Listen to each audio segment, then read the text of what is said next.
the unshifted term, which is equal to 0, that's just the sum of momentum A through B, the standard sum. It appears squared.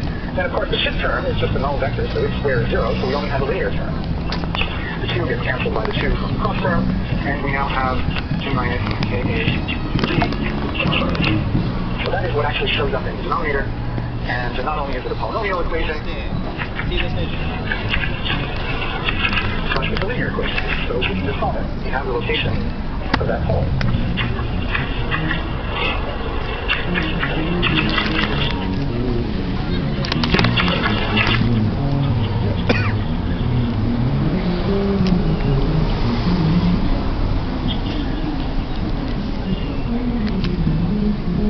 So we actually know about the residue of that pole. Well, in order to find the residue of that pole, what we really want to do is fit basically as close to that pole as possible, and think about running a little contour angle around the distance delta from the pole. But basically, we want to go sit on the pole and look at the coefficient of the singularity.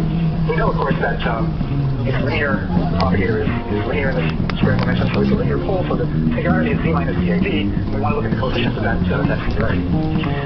Well, so we know what happens when you approach a pole. We get a factorization of the amplitude. And this is no longer at the level of a single diagram, which may or may not be true. This is at the level of the amplitude of something called diagram. So we know that as we approach the pole here, we're not just getting very close to the pole, the usual factorization. We really want to fit on top of the pole. So we're going to have a singularity here. We're going to look at what is its coefficient? Well, its coefficient, there's a left amplitude and there's a right amplitude. So as we're sitting on the pole, then the amplitude, A of Z, is going to factorize. There's going to be a left amplitude corresponding to, let's say, in this case, the terms of AO. And there's going to be a right amplitude, and then there's going to be the singularity. Here, we're not getting just close, we really want to sit right on top of it. So,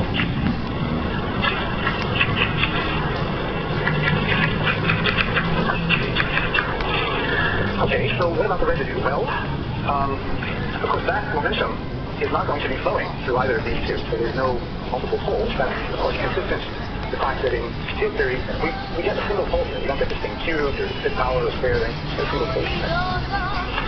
So the trouble with unitary, otherwise a single particle state. So, and we get the pole from here, so basically we just need to extract the overall factors. We put these factors as poles. We're going to get DAC, AL and AR, DAC. And we can pull out a factor. So there's a DAD coming from the fact that our original integral, we're not just looking at the residue of A, we're looking at the residue of A of Z divided by Z. So that's where the DAD is coming from. And this form is, of course, not of the form Z minus D pole, so we just want to pull out this factor in front.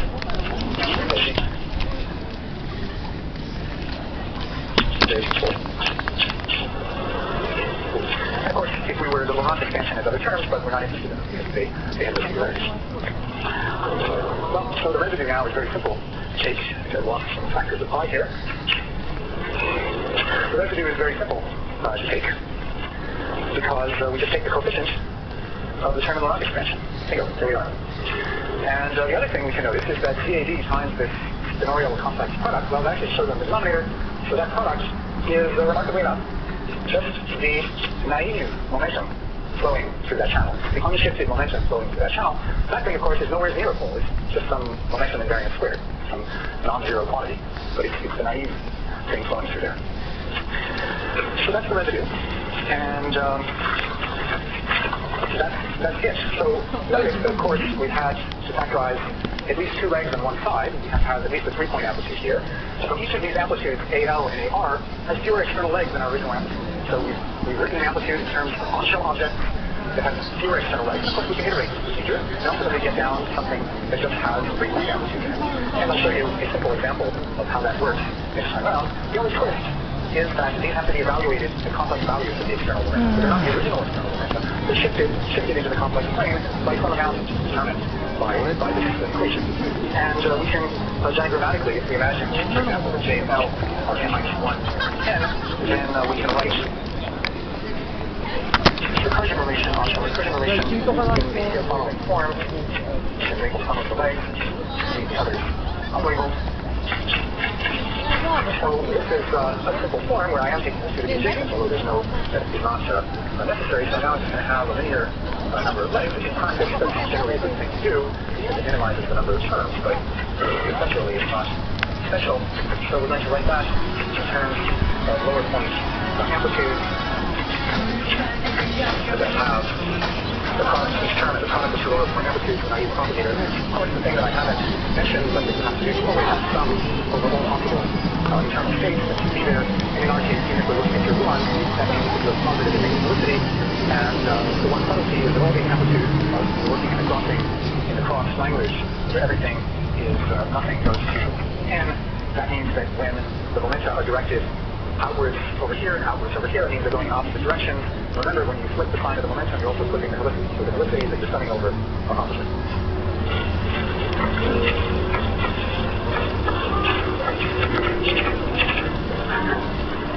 So I actually guess it's equal to -1, and it goes up to So to start with having a 3-point amplitude over here, the end, the last term of the sun has a 3-point amplitude over there. These are on-shell amplitudes with the external legs shifted into the complex plane. And we'll come back and discuss this a little bit more and do an example and also do a little bit more discussion of factorization tomorrow afternoon. But if there are any urgent questions on, I know I've run over, if there are urgent questions on the BCFW relations, then now is the time to ask them. So when you have a minus sign, that's just tracking through the signs. When you actually plug this back into to the equation here, there's another minus sign and it'll actually disappear. I mean, there's a little bit of, that minus sign cancels this minus sign, so the thing that you ultimately end up with just has I over the naive propagator denominator in the middle here times the two amplitudes.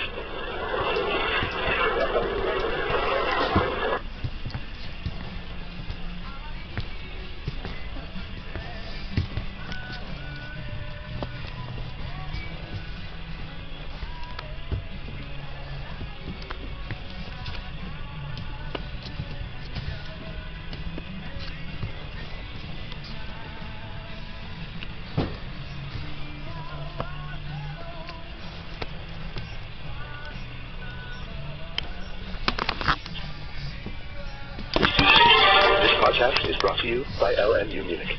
So we saw last time that we have a master equation. We write the amplitude as a sum over a certain integral basis, and there are rational coefficients of the integrals and possibly rational terms.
列車を申し上げます。番号札170番、170番でお待ちのお客様。ご計算が終了いたしました。2階買取カウンターまでお伝えします。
列車を申し上げます。番号札171番、171番でお待ちのお客様。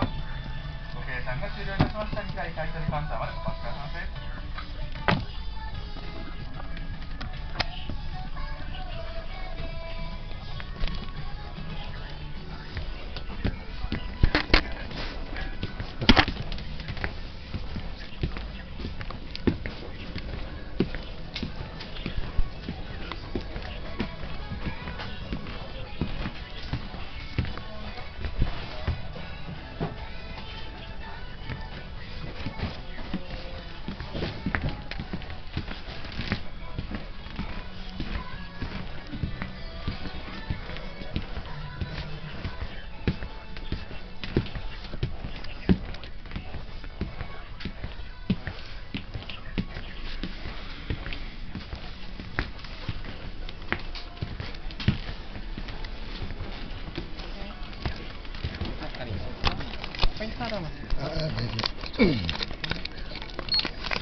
お客様はこちらでお伺いします。いらっしゃいませ。お預かりいたします。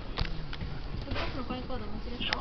Boxes in addition. Some triangles will show up in some bubbles as well. On the other hand, there will be some integrals that, for example, can't show up. So I'll be picking out a subset of them when I'm doing the reduction algebra that would be analogous to the time potential reduction that you do if you're doing Feynman diagrams in order to isolate the coefficients of each of the integrals. Now, today we want to go beyond that. First, though, we should just think a little bit about the roles of dimensional regularization. And this is, again, more of a kind of a conceptual understanding.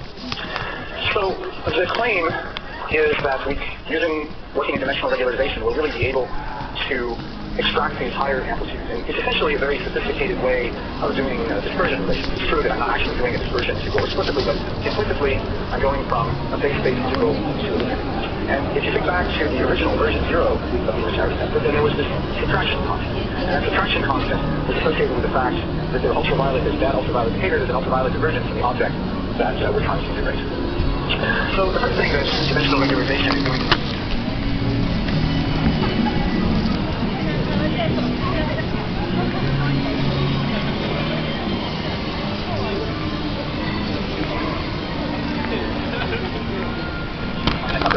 the thing that's actually more important from a practical point of view.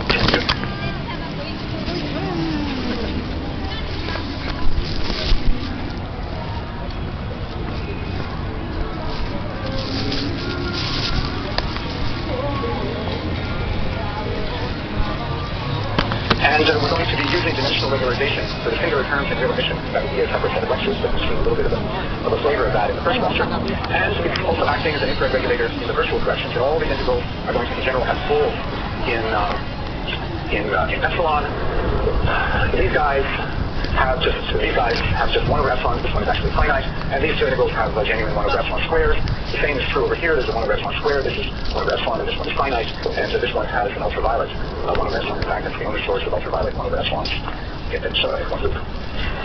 context of unitarity, there's actually a third role that dimensional regularization is playing, and it's linked to its role as an ultraviolet regulator. So what it does is it removes the ultraviolet divergence, so the integrals become convergent, and as a result, there's no subtraction ambiguity in dispersion relations. So at least conceptually, that's the reason that we're able to reconstruct the entire amplitude, is that the issues that we would otherwise have are taken away by dimensional regularization.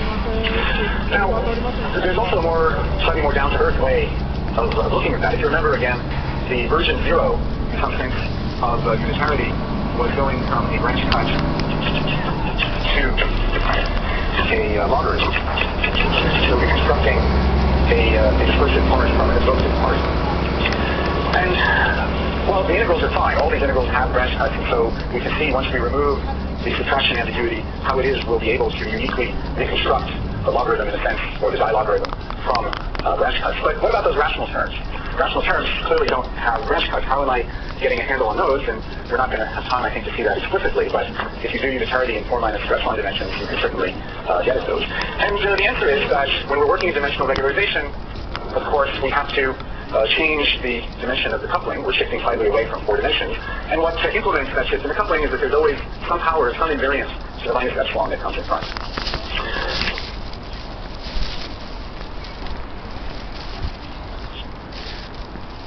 Of course, that factor is not going to be inert. It's going to give rise to a variety of logarithms, which are then also important in terms of scale running and things like that. So when we now expand, so if we have a rational term now, it's really secretly multiplied by minus f to the epsilon. And you say, so what? There's no poles here, and I'm going to take epsilon to 0, and so then this just disappears, and I'm left with my rational term. But if we're working in 4 minus 2 epsilon dimensions, in a sense, we're working to higher order in epsilon, and at that order in epsilon, all of a sudden, lo and behold, we now have a logarithm. So by taking 1 higher order in epsilon,